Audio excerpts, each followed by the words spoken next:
एक दिन में 10-10 हजार लोगों ने उठाया, ग्रुप था 10,000 लोगों का, एक दिन में 10,000 लोगों ने उठाया, लेकिन वो धनुष कस से मस नहीं हुआ। डगई न शंभु सरासन कैसे,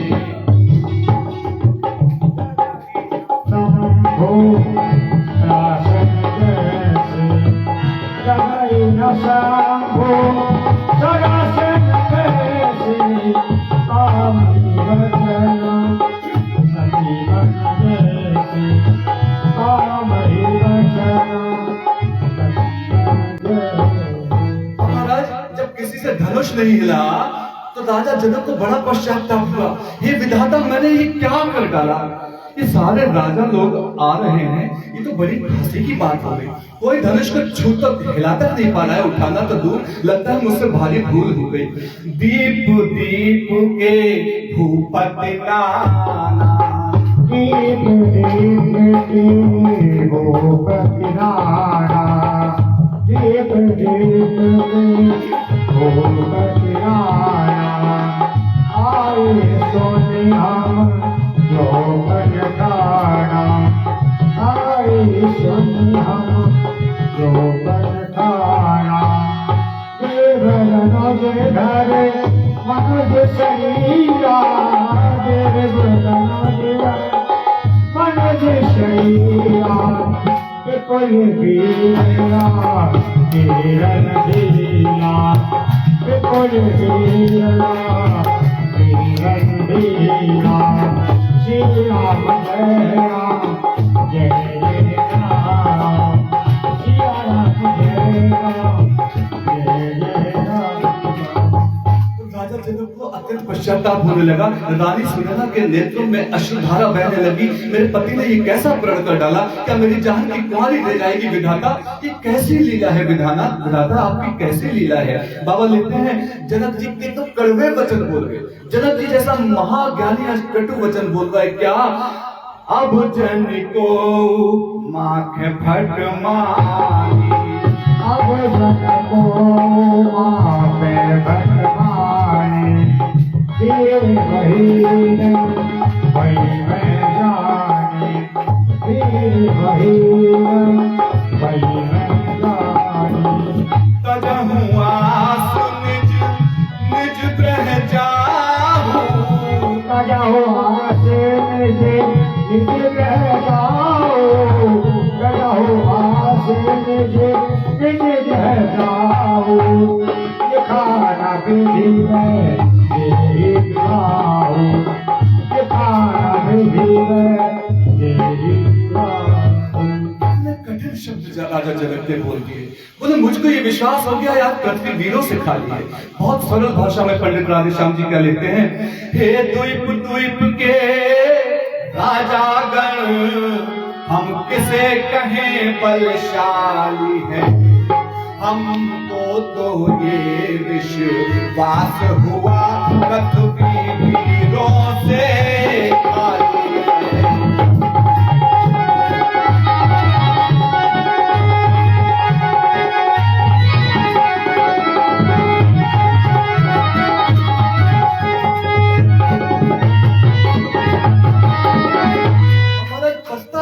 क्या बचता रहे, पहले ख्याल होता ऐसा तो ये बेबसी नहीं होती। महाराज अगर पहले से पता होता कि इतनी हंसी होगी तो इस धनुष को छू तक नहीं पाएगा, उठा तक नहीं पाएगा, हिला तक नहीं पाएगा, तो मैं ऐसा कभी नहीं करता।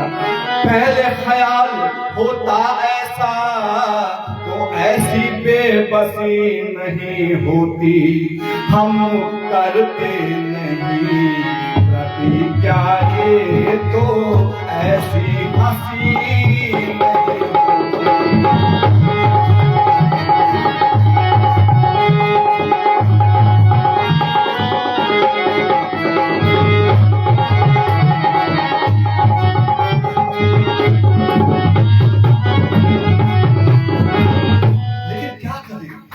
प्रण ले चुके हैं, हे विधाता कोई राह सुझाओ। अगर प्रतिज्ञा की हुई वापस ले ली तो हमारा धर्म भ्रष्ट हो रहा है महाराज। हे विधाता हमारी दुविधा है, हमारा मार्गदर्शन करो। अब तोड़े अगर अपने प्रण को तो धर्म हानि है, लज्जा है। बहुत लाज की बात है, बहुत शर्म की बात है। अब तोड़े अगर अपने प्रण को तो धर्म हानि है, लज्जा है। और क्या पुत्री को कुंवारी रहता है, पुत्री को कुंवारी रहना है। क्या करे हमारा वश क्या है।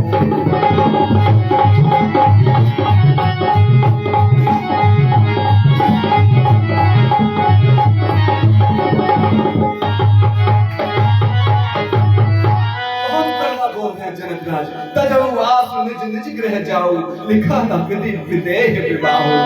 आसरा छोड़, अरे चले जाओ इस यज्ञ भूमि को छोड़कर। आसरा छोड़ प्रस्थान करो, अरे दुख हमें दिया है दाता ने। अरे जाओ, हमें दुख दिया है, हम सह लेंगे। अब कोई भी आस अपने मन में मत रखो राजाओ, चले जाओ अपने घरों को।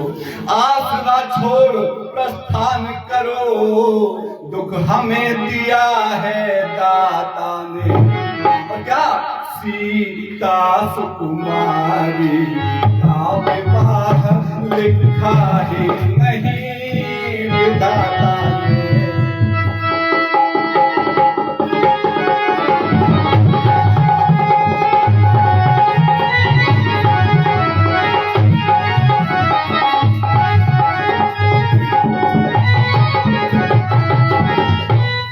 जाओ तुम अपने अपने घर को। हो गया स्वयंवर, हो गया धनुष युद्ध। कोई प्रतिज्ञा नहीं, कोई प्रण नहीं, कोई धनुष नहीं उठाएगा। अरे मेरी पुत्री के भाग्य में तुम्हारा रहना लिखा है, तो मुझे वो भी स्वीकार है। मत्था पकड़कर बैठ गए हैं जनकराज, मस्तक पकड़कर बैठ गए हैं। बाबा लिखते हैं, कही जनक जैसे अनुचित वाणी, कही जनक जैसे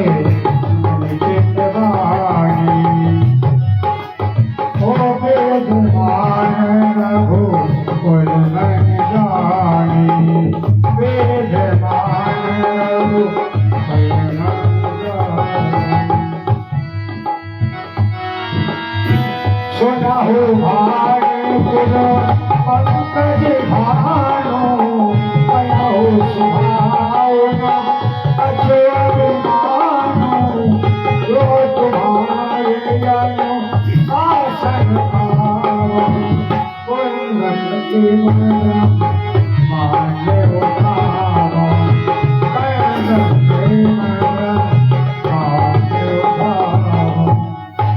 जनकराज के मुंह से ये कटु शब्द निकले हैं।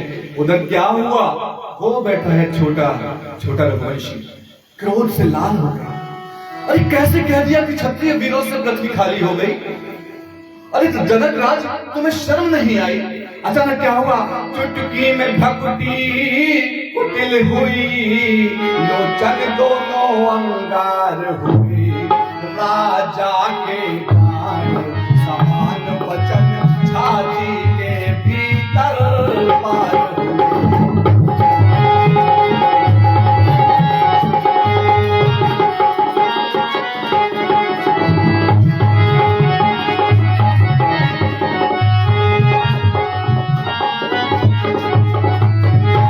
लाछन वाली बातें सुनकर सूरज वंशी ऋषिया उठा। अपमान जाति का देख देख, अपमान जाति का देख देख, वो जाति भक्त अकोला उठा।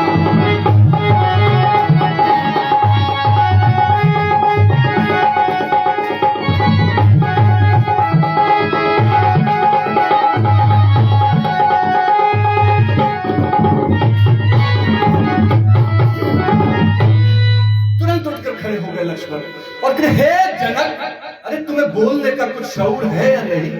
अरे तुम्हें कुछ भी बोलने से पहले लाज नहीं आती?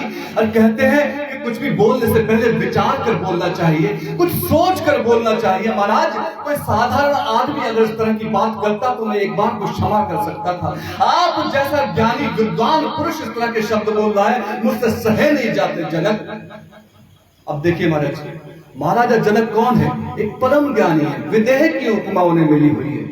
उन जैसा ज्ञानी राजा ग्रस्त होते हुए वो संत हैं। उनके लिए लक्ष्मण क्या बोल रहे हैं? श्री जनक भी नहीं, महाराज जनक भी नहीं, जनक कहकर बात कर रहे हैं।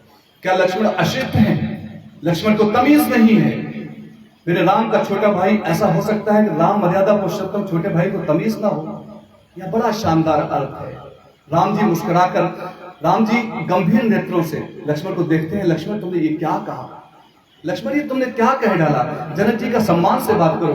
लक्ष्मण मन ही मन कहते हैं, मन से मन, टेलीपैथी, इट्स कॉल्ड टेलीपैथी। जो मन से मन का संवाद होता है उसे टेलीपैथी कहते हैं। मन ही मन में दोनों भाई बात कर रहे हैं। लक्ष्मण कहते हैं, महाराज, हे मेरे बड़े भाई, आपके चरणों में बार बार वंदन है। मैं जनक जी का सम्मान करता, लेकिन तब करता क्योंकि जो राम का नहीं वो मेरे किसी काम का नहीं। ये तो सीता जी के बाप हैं। अगर ये आपके भी बाप होते, हमारे भी बाप होते, तो भी मैं उनका सम्मान नहीं करता। जो राम का अपमान करता है वो मेरे लिए आदर के योग्य नहीं है महाराज। जो राम का सम्मान नहीं करे, सच्चे भक्त का लक्षण है, सच्चे प्रेमी का लक्षण है। अगर जो राम का सम्मान नहीं करता है उसे हम आदर कभी नहीं दे सकते महाराज।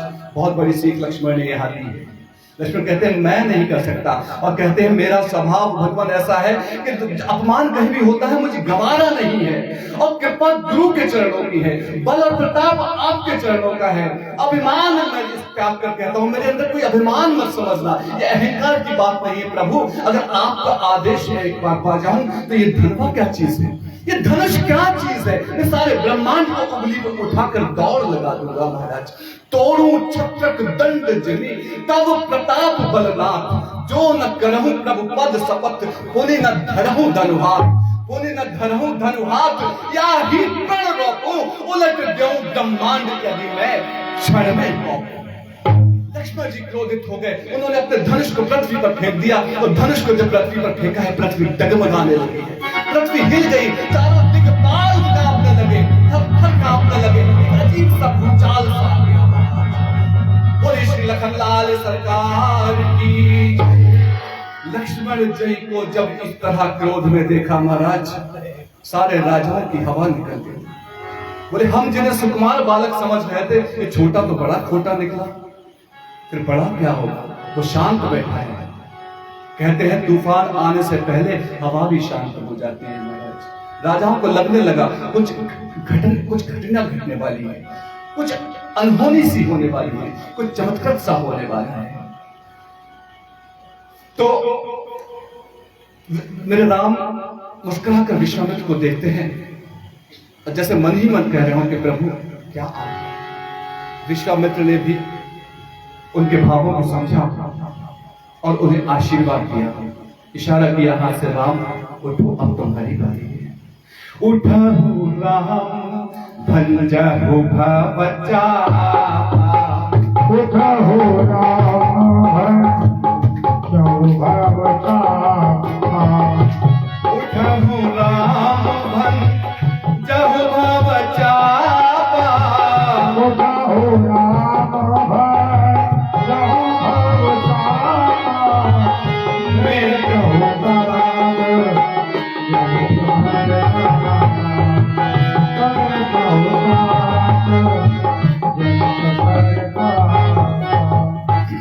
महाराज, इधर तो राम जी चल दिए, उठकर खड़े हुए, कहा अपने सिंहासन पर। और जब देखा जनक जी ने कि गुरु विश्वामित्र ने इन्हें इशारा किया है, उधर माता सुनैना ने देखा कि इशारा कर रहे हैं। माता सुनैना के मन में संशय हो गया। कहती है क्या? हे सखी द्रौपदी को कोई भी इस समय नहीं समझाता है। करिए कि बड़े बड़े योद्धा, बड़े बड़े राजा महाराजा हार गए धनुष उठाने में, ये क्या मजाक बना रखा है? हे सखी द्रौपदी को कोई भी इस समय नहीं समझाता है। अरे ये बालक इस योग्य कहाँ जो धनुष उठाने जाता है।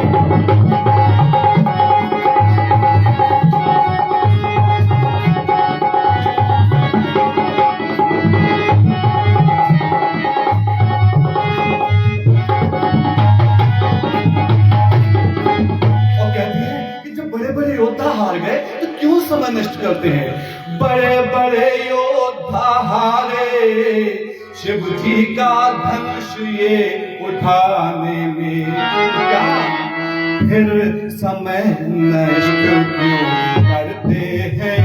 फिर समय नष्ट क्यों करते हैं? बच्चों को खेल खिलाने में।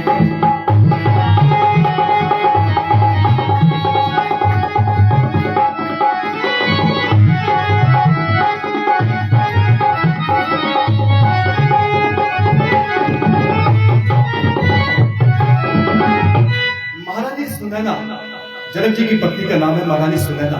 उनकी चिंता को देखकर उनकी एक सखी है, वो उन्हें समझाती है क्या कि हे सखी, हे महारानी, इन बच्चों के बल पर संदेह मत करो। ये बालक बड़े बाकुरे हैं, फिर बढ़ा हुआ साहस भी है। ये छोटे जरूर हैं पर बड़ा साहस है।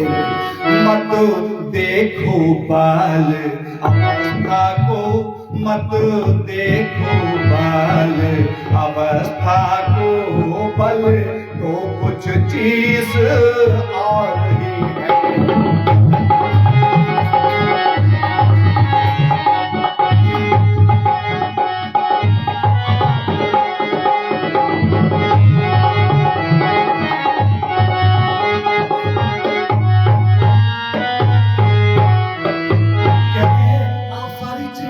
घबराहट का त्याग कर दो, इसलिए छोड़कर घबराहट, हे रानी जो घबराहट का त्याग कर दीजिए, इसलिए छोड़कर घबराहट, विश्वास हृदय में करिएगा। क्या विश्वास करिएगा? रघुवीर धनुष को तोड़ेंगे, रानी जी धीरज